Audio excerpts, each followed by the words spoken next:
Hello दोस्तों, नमस्कार। मैं विजय पूनिया और आप देख रहे हैं विजय एजुकेशन।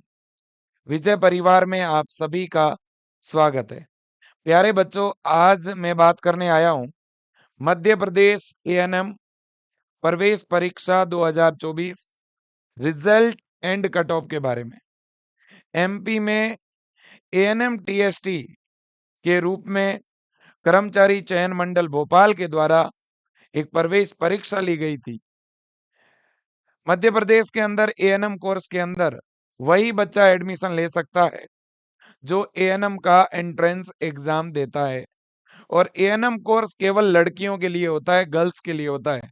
एएनएम 2 वर्ष का पाठ्यक्रम होता है और इसके जो फॉर्म है, एडमिशन के फॉर्म, वो एमपी की esb.gov.in इसके नाम से एक वेबसाइट है, उस वेबसाइट पे भरे जाते हैं। मतलब एमपी कर्मचारी चयन मंडल की वेबसाइट पे फॉर्म लगभग जुलाई और अगस्त के बीच भरे जाते हैं और लगभग जुलाई अगस्त महीने में ही इनके एंट्रेंस एग्जाम भी होते हैं, है ना। तो अब बात बड़ी ये है कि इस बार जो एंट्रेंस एग्जाम हुआ था 2024 का, इसका रिजल्ट तो जारी हो चुका है। अब सर हम रिजल्ट देखें कैसे। और नंबर 2, सर कट ऑफ क्या रहती है। और कट ऑफ के साथ साथ मैं कॉलेज की लिस्ट भी आपको यहाँ पर बता दूंगा कि भाई कौन कौन से कॉलेज हैं एएनएम के और क्या डॉक्यूमेंट आपको चाहिएगा, ये भी मैं बता दूंगा। तो एक ही वीडियो में आपको सारी जानकारी मैं दे दूंगा बेटा, ठीक है ना। तो वीडियो को अंत तक देखें। सबसे पहले तो आपको अगर इस प्रवेश परीक्षा का रिजल्ट चेक करना है तो इस वेबसाइट को विजिट करना होगा, esb.mp.gov.in। मध्य प्रदेश कर्मचारी चयन मंडल की वेबसाइट को जाकर के आपको विजिट करना होगा। वेबसाइट जैसे ही ओपन करोगे, वेबसाइट के ऊपर आपको इस तरह से एक अपडेट दिखेगा, exam result ANM training selection test ANMTST. जो एंट्रेंस एग्जाम हुआ था वो किस नाम से हुआ था बच्चों? एएनएमटीएसटी, है ना। इस नाम से एंट्रेंस एग्जाम हुआ था और इसके रिजल्ट का अपडेट आया हुआ है, ठीक है ना बच्चों। बिल्कुल जी। अब हम अगले पॉइंट पे चलते हैं और वेबसाइट को विजिट करते हैं। ये मैंने वेबसाइट ओपन कर ली, ये एग्जाम रिजल्ट के ऊपर मैंने क्लिक किया। क्लिक करते ही आपके सामने बच्चों इस तरह से ANM training selection test ANM TST 2024, यहाँ एप्लीकेशन नंबर आपको डालना है, डेट ऑफ बर्थ डालनी है, first 2 letter of mother name के 2 लेटर डालने हैं स्टार्टिंग के, और उसके जस्ट बाद 4 डिजिट ऑफ योर आधार, आपके आधार की 4 डिजिट, स्टार्टिंग की 4 डिजिट आपको डालनी है, नहीं सॉरी लास्ट वाली, है ना। तो ये काम आपको करना है। मान लो किसी का मदर का नाम है मीना, तो आपको ME लिखना है यहाँ पर। फिर किसी का आधार के अंदर लास्ट में मान लो डिजिट है 1221, तो 1221 लिखना है। बीच में प्लस का साइन नहीं लगाना है, जैसे ME 1221 ऐसे हो गया। तो मदर नेम के 2 वर्ड, स्टार्टिंग वाले 2 लेटर, और फिर आधार के लास्ट के 4 डिजिट। ओके, हाँ जी। अब बच्चों इतनी बात आपके समझ में आ गई। फिर नीचे कुछ नंबर होंगे, इनको या तो जोड़ना होगा या घटाना होगा। जोड़ के कितने आते हैं या घटा के कितने आते हैं वो लिख के सर्च कर लेना। सर्च करते ही बच्चों आपका रिजल्ट कुछ इस तरह से दिखेगा आपको। जैसे ही आप यहाँ पे डिटेल डाल दोगे तो फिर आपका रिजल्ट इस तरह से दिखेगा। स्क्रीन पे इस तरह से रिजल्ट दिखेगा। यहाँ प्रिंट का ऑप्शन दिखेगा, इधर आपका फोटो दिखेगा बेटा, यहाँ आपकी डिटेल दिखेगी पूरी, और यहाँ सब्जेक्ट वाइज नंबर होंगे, बायो के, केमिस्ट्री के, फिजिक्स के, इंग्लिश के और जीके के। यहाँ आपकी रैंक होगी टोटल, है ना, कंसोलिडेटेड रैंक होगी। ये कंसोलिडेटेड रैंक का मतलब है टोटल स्टूडेंट्स में आपकी क्या रैंक है, वो यहाँ पर दिखेगी, है ना। मैं कोई भी एक बच्चे का रिजल्ट दिखा रहा हूँ आपको।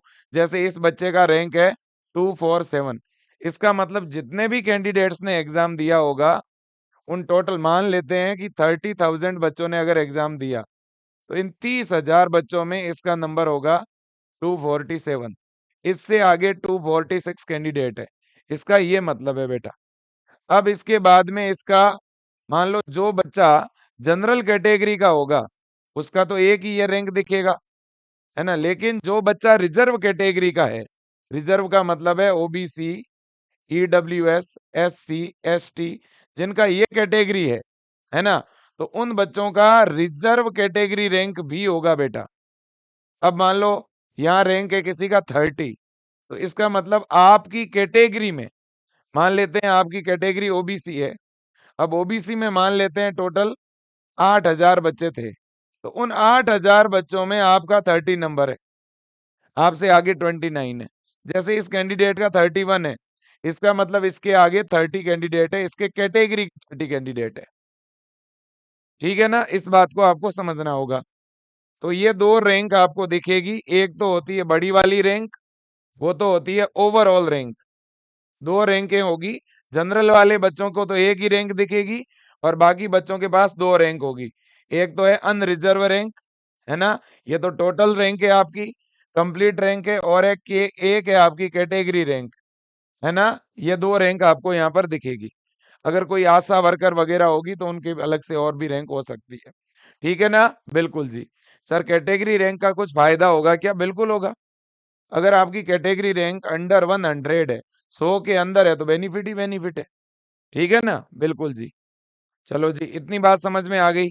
अब अगला पॉइंट ये है कि सर हमारा सिलेक्शन कैसे होगा, हमारा एडमिशन कैसे होगा। तो बेटा देखो, एडमिशन का ये सिस्टम है कि अभी रिजल्ट आ चुका है, अब थोड़े दिनों के बाद आपकी काउंसलिंग स्टार्ट होगी बेटा। आपकी क्या स्टार्ट होगी?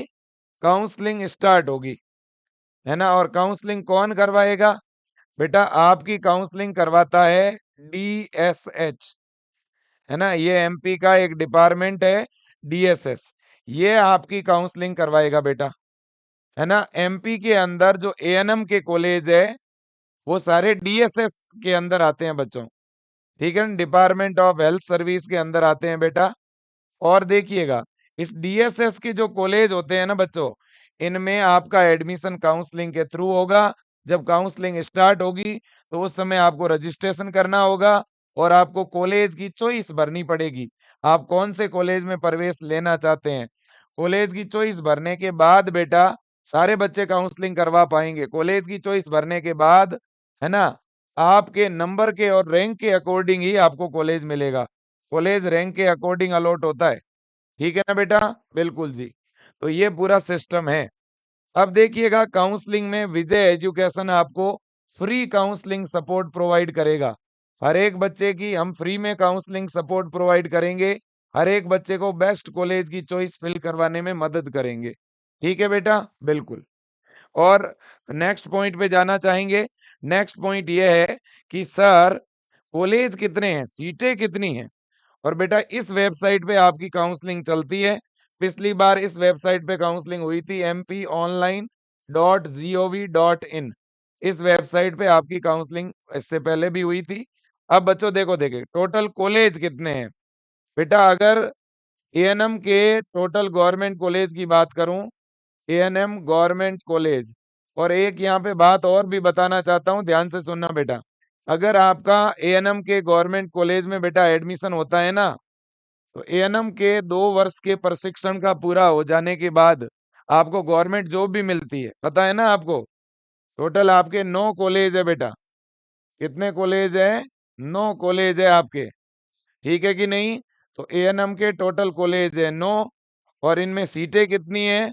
सीटें हैं 260, 260 सीट है बेटा, 260 सीट है। ठीक है ना। और सर इन कॉलेजों में फीस क्या लगती है? फीस बिल्कुल भी नहीं लगती, फ्री में आपका एडमिशन होता है बेटा, है ना। कोई भी किसी भी प्रकार की फीस आपकी नहीं लगती है बेटा। ठीक है कि नहीं, फ्री में आपका एडमिशन होगा। आपको हॉस्टल फैसिलिटी भी मिलती है कॉलेज के अंदर। क्या मिलती है बेटा? हॉस्टल फैसिलिटी भी मिलती है। और बड़ी बात यह है कि 2 वर्ष की जब ट्रेनिंग कंप्लीट हो जाएगी, 2 वर्ष का कोर्स है, जब ये कंप्लीट होगा तो इसके बाद आपको गवर्नमेंट जॉब भी मिलेगी, गवर्नमेंट जॉब भी आपको मिल जाएगी। कम से कम आपको 3 वर्ष की गवर्नमेंट जॉब तो यहाँ मिलेगी ही मिलेगी, और वो आगे भी बढ़ सकती है। कुल मिला के इसके बाद हो सकता है आपकी कोई गवर्नमेंट वैकेंसी में कहीं और सिलेक्शन हो जाए, तो आप 3 साल के बाद उस जॉब को छोड़ भी सकते हैं।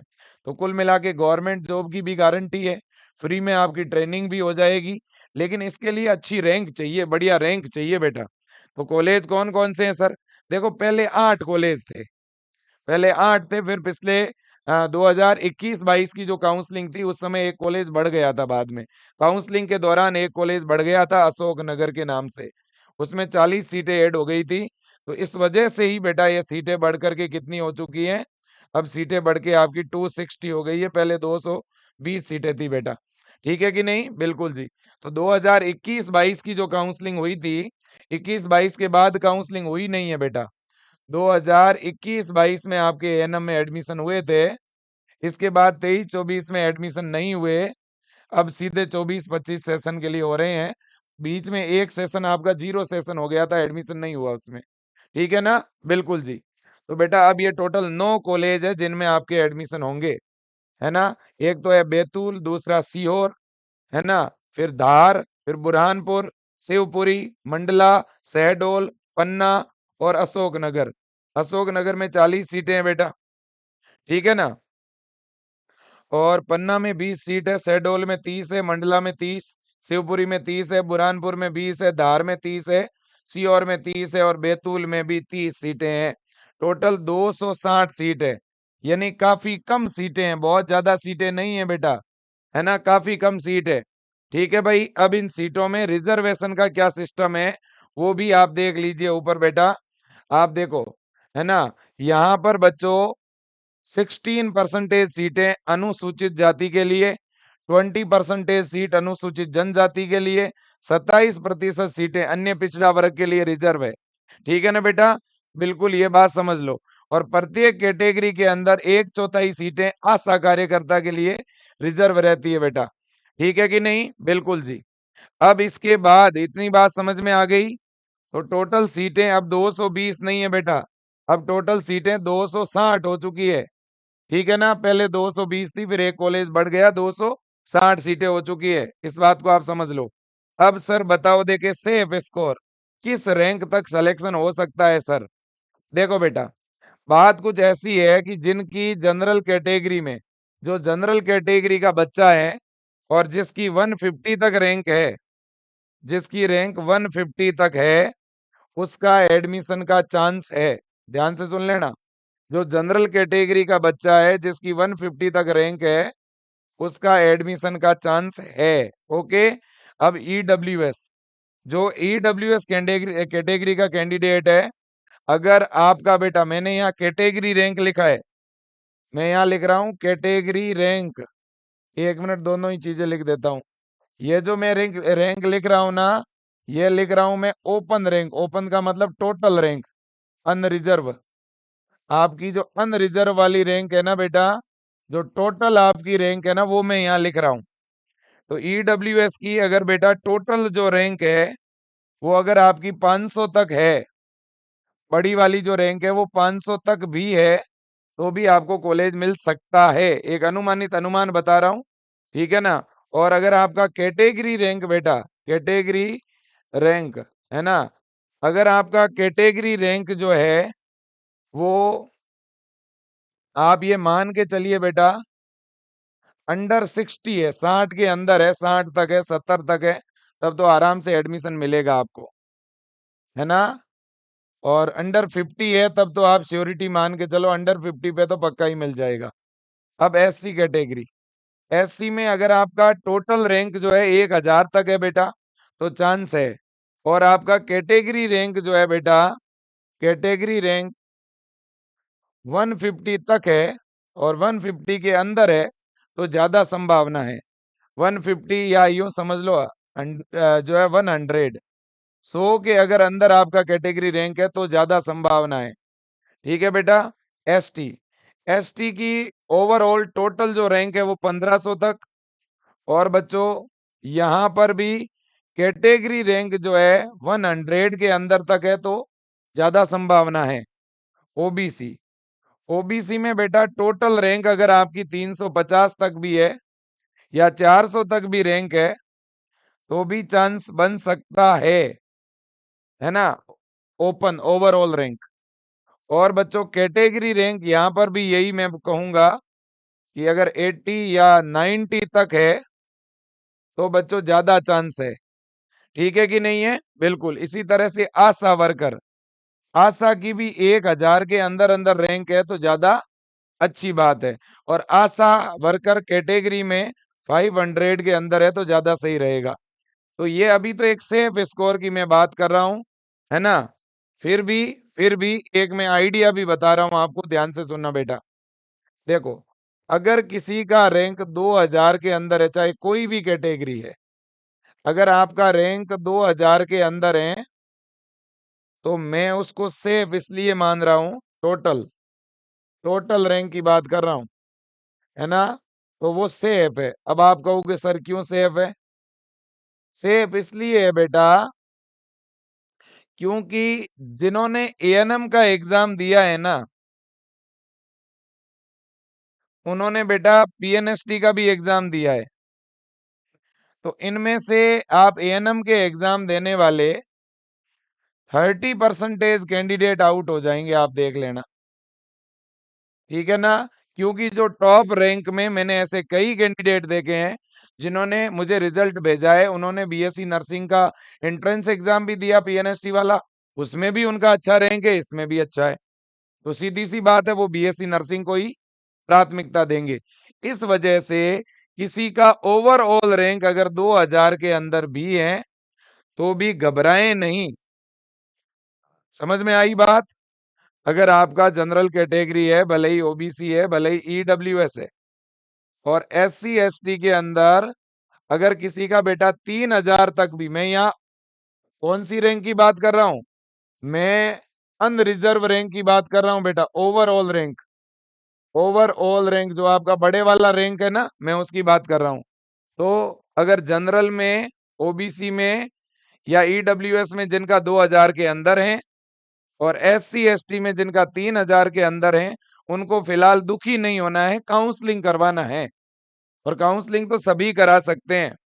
ठीक है ना? बिल्कुल। अब देखिएगा, अब एक यहाँ पे ट्विस्ट और भी है। क्या जी? देखो बेटा, ये जो काउंसलिंग है गवर्नमेंट कॉलेज के लिए, वो केवल एमपी का स्टूडेंट ही करवा सकता है। जिसके पास एमपी का मूल निवास होगा वही गवर्नमेंट कॉलेज में एडमिशन ले सकेगा। जो एमपी का मूल निवासी है, जिसके पास एमपी का मूल निवास प्रमाण पत्र है, वही गवर्नमेंट कॉलेज में एडमिशन ले पाएगा। ओके? जी हाँ। चलो भाई, अच्छी बात है। अब बात करते हैं डॉक्यूमेंट की। अब बेटा ये डॉक्यूमेंट आपके पास होने चाहिए। कौन से सर? देखो बेटा, ये डॉक्यूमेंट अपने रेडी रखना आप, है ना? एक तो 10th की ओरिजिनल मार्कशीट होनी चाहिए। 10th की मार्कशीट ही आपका डेट ऑफ बर्थ सर्टिफिकेट होता है। इसके बाद 12th का मार्कशीट। इसके बाद बेटा जाति प्रमाण पत्र, ओबीसी के लिए ओबीसी का, एससी का, एसटी का, है ना, ईडब्ल्यूएस का, आपका कैटेगरी सर्टिफिकेट होना चाहिए।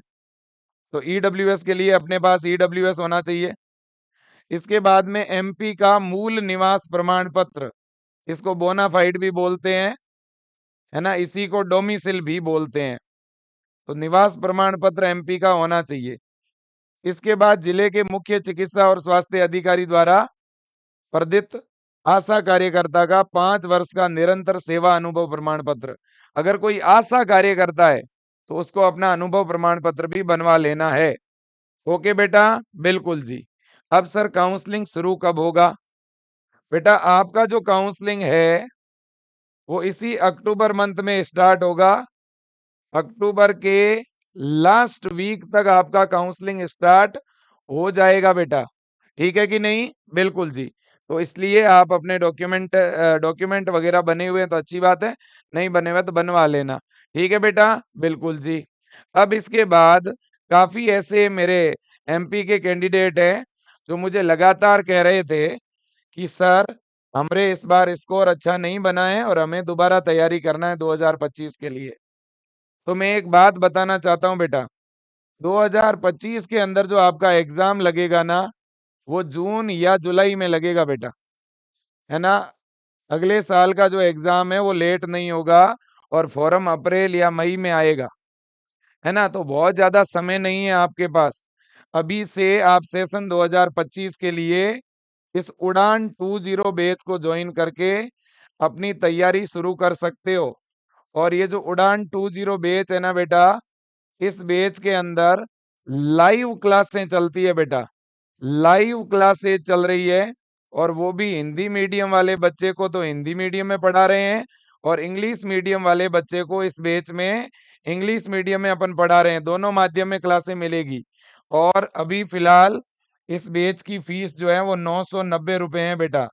लेकिन अगर एमपी का बच्चा, एमपी का स्टूडेंट अगर ज्वाइन करता है, आज अगर इस बैच को ज्वाइन कर लेता है कोई भी मध्य प्रदेश का कैंडिडेट, तो उनके लिए जो फीस है बेटा, क्योंकि ये ऑफर जो है एक दिन पहले ही समाप्त हो गया था, फिर भी आपके लिए ये ऑफर जो है आने वाले 2 दिन तक 890 ही रहने वाला है। मैं बैच का फीस वापस कम करा दूंगा। तो एमपी के लिए उड़ान बैच का फीस 890 ही रहेगा, और 2 दिन तक, ठीक है ना, 2 दिन तक आपके 890 ही रहेगा। और बच्चों इस बैच में क्लास कब स्टार्ट हुआ है? क्लास बेटा कल ही शुरू हुआ था, 20 अक्टूबर से क्लासेज इस बैच में शुरू हुआ है बेटा, ठीक है ना। तो आपका कोई बैकलॉग वगैरह भी नहीं रहेगा, आज ही ज्वाइन कर लेना ताकि आप पीछे नहीं रहोगे, टाइम पे पढ़ाई शुरू हो जाएगी, ठीक है बेटा, बिल्कुल जी। अब इस बैच को अगर ज्वाइन करना हो तो कैसे ज्वाइन करें? तो बेटा एक तो आप जो है अपने मोबाइल में विजय एजुकेशन का ऐप डाउनलोड कर लो, गूगल प्ले स्टोर पे जाके विजय एजुकेशन सर्च करके ऐप डाउनलोड कर लो। और ऐप डाउनलोड करने का लिंक भी दिया हुआ है नीचे डिस्क्रिप्शन में, आप लिंक पे क्लिक करके भी डाउनलोड कर सकते हो, ठीक है, बिल्कुल। और ऐप में जाओगे और ऐप में बीएससी नर्सिंग पे क्लिक करोगे ना, तो कोर्सेज की लिस्ट में उड़ान 20 बैच मिलेगा। इस बैच पे क्लिक करके आप इसे बाय कर लेना, आपका जो है बैच चालू हो जाएगा। अगर आप खुद से बाय नहीं कर पाते हो, खुद से इस बैच को नहीं खरीद पाते हो, तो ये नंबर है बेटा, इस नंबर पे आप फोन पे या गूगल पे या तो खुद कर देना, या किसी कंप्यूटर सेंटर पे जाके इस नंबर पे पे फोन या गूगल पे 890 रुपए डलवा के फिर विजय टीम को कॉल करना। आपको जिस नंबर पे भी बैच एक्टिवेट करवाना है हो जाएगा बेटा, ठीक है। पेमेंट अगर आप किसी दूसरे नंबर से कराओगे ना, तो भी आपके नंबर पे बैच एक्टिवेट हो जाएगा। तो एक नंबर तो ये है 9672721229, और दूसरा जो नंबर है वो है 8302199394। तो इन दोनों में से किसी भी नंबर पे कॉल कर सकते हो, व्हाट्सएप मैसेज कर सकते हो आप, ठीक है बेटा, बिल्कुल जी। तो ये सारी जानकारी है। मैं तो कहता हूँ बेटा इस बैच को ज्वाइन करो, इसमें लाइव क्लास है, नोट्स है, टेस्ट सीरीज है, मॉडल पेपर है ना, डीपीपी है, डाउट सेशन है, मोटिवेशनल सेमिनार होंगे, 2-2 3-3 बार रिवीजन कराएंगे इस बैच में, ठीक है ना। जिसको सिलेक्शन चाहिए बेटा वो तैयारी में लग जाए, है ना। इस बैच से आपकी एएनएम एंट्रेंस एग्जाम की भी तैयारी हो जाएगी, और पीएनएसटी की भी तैयारी हो जाएगी। पीएनएसटी, एएनएमएसटी, मतलब कि ये एक ऐसा बैच है जिसमें एएनएम, बीएससी नर्सिंग और जीएनएम तीनों ही कोर्सेज के एंट्रेंस एग्जाम आप एमपी के लिए दे पाओगे, क्योंकि तीनों का ही पेपर पैटर्न एक जैसा है, अलग अलग नहीं है, ठीक है ना बेटा, बिल्कुल जी, ठीक है, चलो जी। तो ये आज की पूरी जानकारी थी जो कि मैंने आपको दे दी है बेटा। कॉलेज के बारे में बता दिया, डॉक्यूमेंट बता दिया, रिजल्ट कैसे डाउनलोड करना है बता दिया, काउंसलिंग कब शुरू होगी बता दिया, ठीक है ना, सारी चीजें मैंने बता दी। और भी मैं अपडेट जारी करूंगा, दूंगा। और बेटा अगर आपने इसकी तैयारी विजय एजुकेशन से की है, अगर आपने ये जो एएनएम टीएसटी का एग्जाम है बेटा, सेशन 2024 वाला जो एग्जाम जिसका रिजल्ट आया है, अगर ये आपने विजय एजुकेशन से प्रिपरेशन की है बेटा 2024 वाले इस एग्जाम की, तो बेटा आप अपना जो रिजल्ट है, अगर आपका बहुत अच्छा रैंक रहा है, अगर बेटा आपका टॉप रैंक रहा है, और वास्तव में आपने विजय परिवार से तैयारी की है, विजय एजुकेशन ऐप से या विजय एजुकेशन के यूट्यूब चैनल से, तो बेटा आप अपना जो रिजल्ट है वो इस नंबर पे व्हाट्सअप करें, 9672721229। आप इस नंबर पे अपना रिजल्ट भेजें, और साथ में बेटा अपना फोटो भी भेजें, ठीक है ना, अपना फोटो, अपना खुद का बेटा नाम, अपने पिताजी का नाम, है ना, आपका कितना रैंक आया है, टोटल यूआर रैंक कितना है, ओवरऑल रैंक कितना है, वो भेजना है, और कैटेगरी रैंक आपका कितना है वो भी भेजना है, ठीक है बेटा। और इसके अलावा आपका जिला कौन सा है वो भी भेजना है। और अगर आपका अच्छा रैंक आया है तो बेटा आपसे और भी एमपी की बेटियां जो है मोटिवेट होगी, प्रेरित होगी, ठीक है ना? तो आप चाहो तो शॉर्ट वीडियो भी बना के साथ में भेज सकते हो 1 आध मिनट का, कैसे प्रिपरेशन किया। देखो बेटा, विजय परिवार एक ऐसा परिवार है जो जो गरीब और किसान परिवार के जो बच्चे हैं उनको पढ़ाता है, उनके लिए मेहनत करता है बेटा। मैं एमपी के जितने भी बच्चे हैं, मेरी जितनी भी बहिनें बेटियां हैं, मैंने उनको बहुत सपोर्ट किया है। मैं फ्री काउंसलिंग सेशन लेता हूँ। और अगर कोई ऐसी बेटी होती है जिनके घर में कोई कमाने वाला नहीं होता, तो उसको अपन फ्री में भी पढ़ाते हैं बेटा। उसे गाइड करते हैं, सपोर्ट करते हैं, कॉलेज एडमिशन करवाने में मदद करते हैं। मैं आपको भी बहुत हेल्प करने वाला हूँ बेटा। ठीक है ना? तो इसलिए मेरा निवेदन है, एक अच्छे परिवार से जुड़ें, जहाँ अच्छी टीम है, जहाँ अच्छे लोग हैं, जहाँ एक मतलब डिसिप्लिन में पढ़ाया जाता है, जहाँ पढ़ाई के साथ-साथ डिसिप्लिन भी सिखाया जाता है, बच्चों को पूरा तैयार किया जाता है। एग्ज़ाम के साथ-साथ हम काउंसलिंग के बारे में भी इतना अच्छा बताते हैं कि बहुत सारे बच्चे विजय एजुकेशन से काउंसलिंग करवाते हैं और कॉलेज में प्रवेश लेते हैं। ठीक है बेटा? बिल्कुल जी, तो यही निवेदन रहेगा मेरा। तो आपका अगर अच्छा रैंक है बेटा, ठीक है ना? अगर आपने विजय एजुकेशन से तैयारी किया है, अगर आपका रैंक अंडर 100 है, अंडर 50 है, अंडर 10 है ना? या अंडर 500 है, ठीक है ना? अगर आपके 500 के अंदर ओवरऑल रैंक है, तो आप अपना रिज़ल्ट ज़रूर भेजें। अगर आपका ओवरऑल रैंक बेटा 500 के अंदर है, तो आपका रिज़ल्ट आप इस नंबर पे ज़रूर भेजें बेटा, ठीक है? बिल्कुल, तो थैंक यू सो मच। जय हिंद और Vande Mataram. Best of luck बेटा। Thank you. थैंक यू बेटा, थैंक यू।